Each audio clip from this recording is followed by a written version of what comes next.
Hi, this recorded webinar is to cover the assessment coordinators meeting for high schools on February 11th, 2020. So we'll get right into the PowerPoint as I share my screen. Okay, so again, welcome. The idea is that we are better together, sharing our ideas and questions. So we're going to cover last minute questions for ACT, some issues that have come up. We'll spend most of the time talking about Aspire, a little bit about Forward, a little bit about advanced placement transportation, just a heads up, and then finally opt-out procedures. So let's take a look at some things that you need to be aware of as far as the accountability program within the state, ACT and Aspire, and how important they are. So keep in mind that for the state report card, there is no deduction on the report card for participation rate. And added last year, so we saw that in the report cards this year, was the fact that now there's been enough data on Aspire that it's used to determine how well students are growing between grades 9 and 10. So that's important. However, please keep in mind that the federal report cards are a little bit different. This is based on the participation rate for each subgroup. So of the 9 demographic subgroups, if you do not get to 95% participation for each subgroup, the difference between where you are for participation and 95% is made up with zeros, scores of 0. So for instance, suppose you have 100 Asian students in your school who are going to be taking the test. 92 of them actually take the test, so therefore your participation rate needs to have 3 scores of 0 added in to the subgroup to bring it to 95%. So what does that mean? That means that you need to be careful and just be aware of the participation rate as something that is used to determine targeted support improvement labels for each of the schools. This means that you are in the bottom 10% of all schools in the state for that subgroup. So please keep that in mind as we move forward and encouraging students to participate in the assessment as they should. Now, a couple things about the ACT.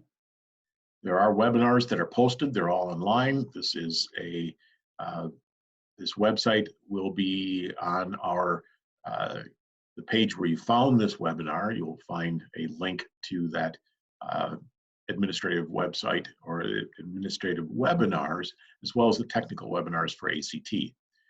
Keep in mind also that we have a couple weeks for the late consideration window for accommodations, and this is only for those students who are newly identified with IEPs, 504s, or are new to your building, new to the district. Many of these resources are found on the Wisconsin resource page for ACT, an image that's used similar to the one at the bottom right-hand side of the screen. We are to add students, we as a district are to add students as they come into our buildings. So 2 things happen when a new student arrives. Number 1, you need to add them, and there's a how-to process found in the configurations on step 2 of the resource page under ACT. It's the first thing, so you add them to the roster. And second thing is you have to order through PA Access Next. You have to order additional materials if needed. So as soon as you get your materials, if you haven't already done so, please inventory them as quickly as possible. If you need additional materials, submit a PA Access Next order for standard time materials, or call the ACT accommodations team if you're looking for accommodated student materials. That phone number will be posted. It's an 800 number, I believe. I'll post that as well. The return of materials is on March 4th. So when you finish on the 3rd of March, which is ACT Day, begin immediately pulling together all your materials, inventory it as you put it into boxes, keep track of that, and get that all sealed up and ready to go on March 4th. I believe there's a page in the assessment coordinator's manual about packaging and shipping. You may have to call FedEx if they aren't normally coming in on a day to your building on March 4th, just to let them know. But it should be a pretty easy pickup for them. As always, we need to be aware that changes could take place with the weather. If March 3rd is a snow day, the district has off, we will not be holding the ACT test. Each school building must contact ACT, and they will let you know what those steps are to move it forward to the next assessment. Our makeup date, if there is a snow day, is March 17th, which is a Tuesday. That's the next possible makeup date.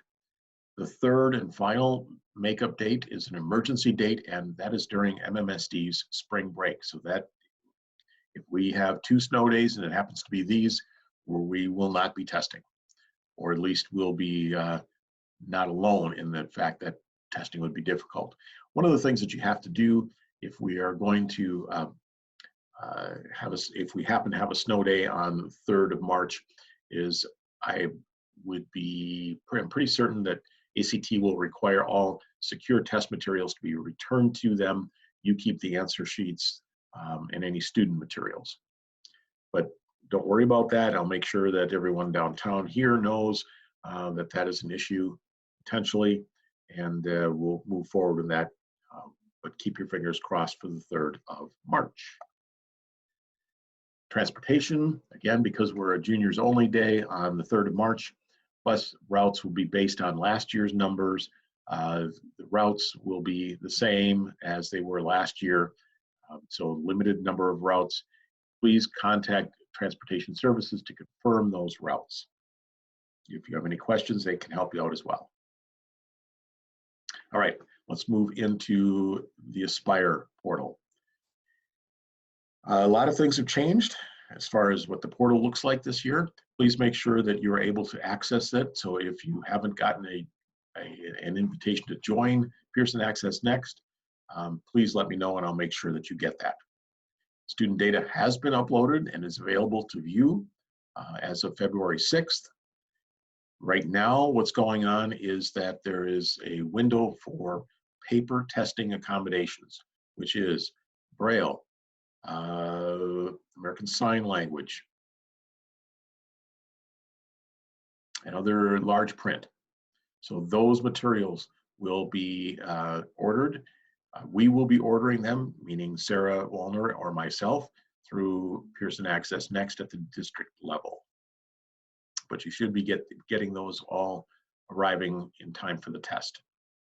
Other things going on, starting February 28th, we will be uploading the accommodations. So prior to that, you'll be getting a list of students that will have be pulled from OASIS. So it will just list their accommodations. You don't have to check for anything other than knowing that these are in fact the accommodations. Students who have open IEPs or who have blank spots will be highlighted. Those are the ones that we're most concerned about because we don't know what to put into Pearson Access Next for their accommodations and supports. So there's a deadline, March 13th. Actually, that's our deadline to get it loaded in. So the sooner you get that back to us, the better off we're going to be. Changes to PNPs, personal need profiles, are extremely involved. So let's work together so that we get this correct the first time. Again, accommodations for paper testing are March 6th. You will be getting by Friday, the 14th of February, you'll be getting, if you haven't already gotten, a document that lists all your English language learners. There are specific accommodations, supports available for them that you can place on that. You'll get in late February a list of students with IEPs and 504s, and that's when you're going to be checking, and we're going to have all of the accommodations uploaded during early March. All right.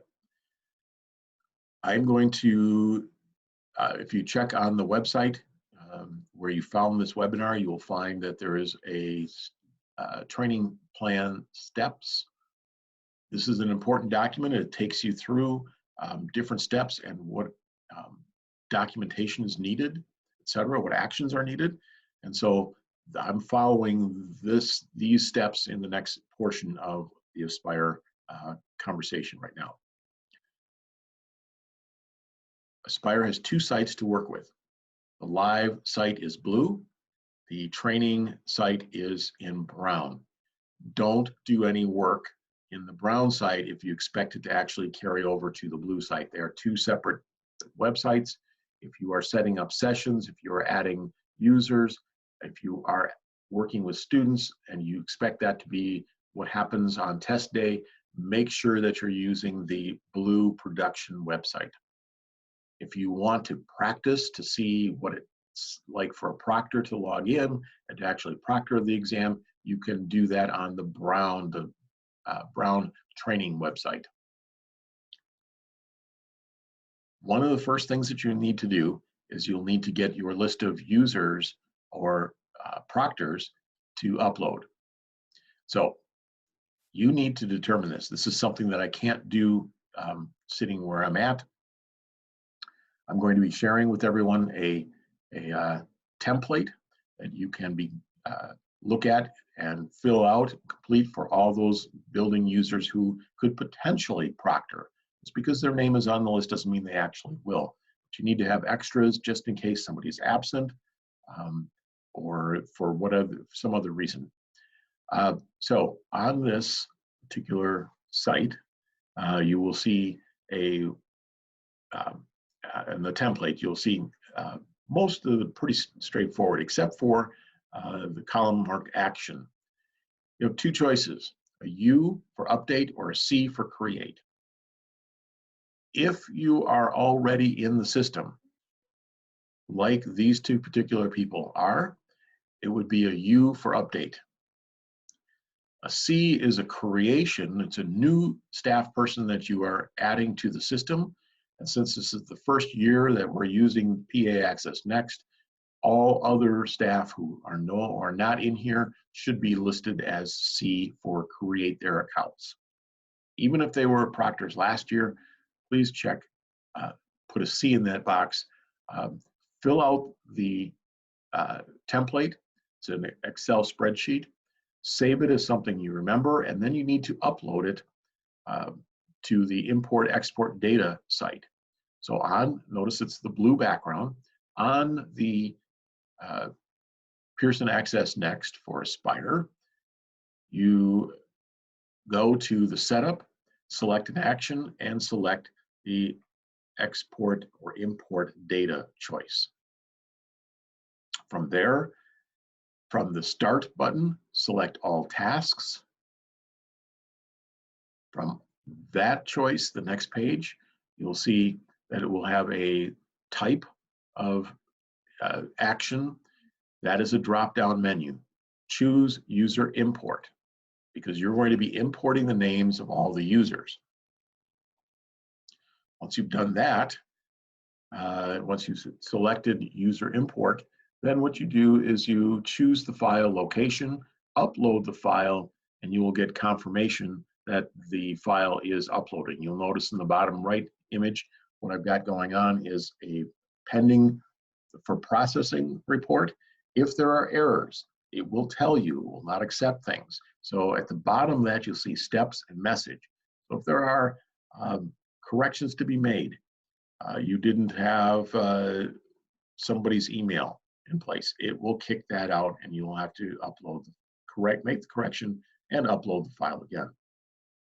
So that's step number one from the series of training, or the series of things that you need to do for Aspire. So user name upload. Second thing that you could do is add groups. Now we've talked about this in the past, and it's never been clear to me why it would be beneficial for adding groups, especially for schools as large as ours. Groups will allow you to add students to sessions quickly, but here's how they can be defined. An example would be from an advisory or homeroom, if that's how you're testing, or if you're saying all ninth graders will be testing with their English class, their required English class. All 10th graders are in their math class or something along those lines. So that would be one way of doing it. There are shortcuts. There are other ways of doing this. But what this will not do is, probably more importantly, what you want to do for the data once you get it back is you want to group by reporting group. So you can set up students in the courses that they are. So you could set up a series of courses that ninth graders are in. So English, math, science, social studies, and using class rosters, put them into specific groups that staff members will be allowed to access and can use the data. So if you're not setting up groups, then you can skip to the next one, which is session setup.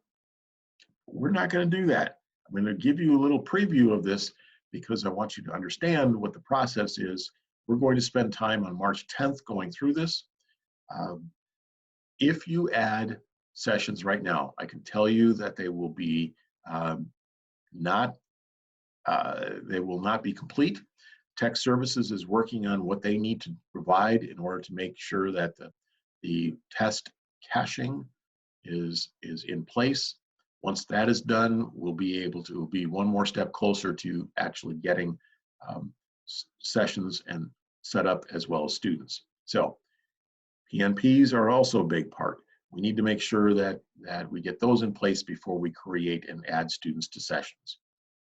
That being said, let's kind of walk you through where you set up sessions and some of the things to think about. So the first thing is, under the testing menu on the main page, the blue production site, you click on testing and choose the sessions option because that's what you want to work with. Again, that brings you to a page that will say start, choose all tasks, and then it will show up in a screen that looks similar to this on the bottom right. Several things that you can add to this that you have to do. Number one, create a session name. Session name should be specific to your school. So if you're at Memorial, it might be JMM9 for ninth graders at Memorial, and it might be JMM9 M1, which would mean Memorial grade 9 session math, M for math, and 1 for whichever section that is. So come up with some kind of a naming system that you understand, and it's fairly approachable. Keep in mind that staff may have to use this information to log in. There's a test assigned that will set up which specific test you would choose. And then over on the right-hand side, please note the following. Scheduled start date. The window for Aspire opens on April 6th, even though Madison schools are doing a Aspire only test date on the 15th of April. I would set the scheduled start date as April 6th. Students with accommodations can start testing at any time after that date.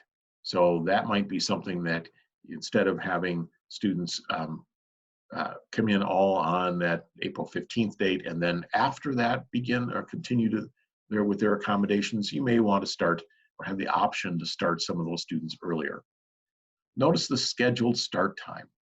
This would be for when does the software become available so that anybody can log in and get things set up.